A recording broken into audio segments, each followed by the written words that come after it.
तर राम राम म्हणलं मंडळी. आयफोनचा नवरा म्हणजे पॉवर बँक. आपण चाललेलो आज जरा बाहेर कामानिमित्त. दीदी उद्या गावाला जाणार असल्यामुळे जरा तिला खरेदी करायची होती. मग काय असं निघालो बांगबुंग मध्ये. इकडं बाळाचं काय वेगळंच चाललं होतं. कुणाकुणाला बारकी बाळा आवडतीत कमेंट करून सांगा. आज मंगळवार असल्यामुळे पलूसचा बाजार होता. मग काय त्या बाजारातून भैयानं कशी तर बांगबुंग करत बाजारातनं गाडी बाहेर काढली. मग काय तिथून आलो बांगबुंग करत जरा पुढं आल्यावर आपल्याला एका मित्राचा कॉल आला. शर्ट जरा प्रिंटिंग करायचा आहे. मग काय भैयाला म्हणलं सोड मला दुकानापाशी आणि तुम्ही या जावा खरेदी करू.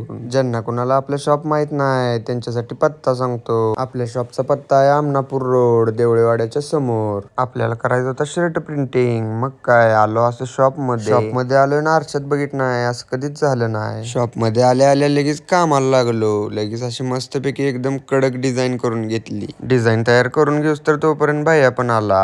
भैया आल्यावर तीच डिझाईन लगेच शर्टवर छापून पण घेतली. तर चला आता डिझाईन बघूया. तुझ्या बेटी गाठीन रान सार पेटल तुझ्या डोळ्यामध्ये. डिझाईन कशी वाटली कमेंट करून नक्कीच सांगा. तुम्हाला बी करायचं असेल तर व्हिजिट करा एकदा. मामा इकडे कडक वातावरणात असं आईस्क्रीम घेऊन आलत.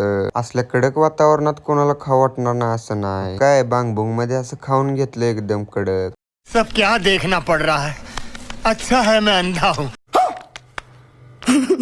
आजचा ब्लॉग कसा वाटला कमेंट करून सांगा.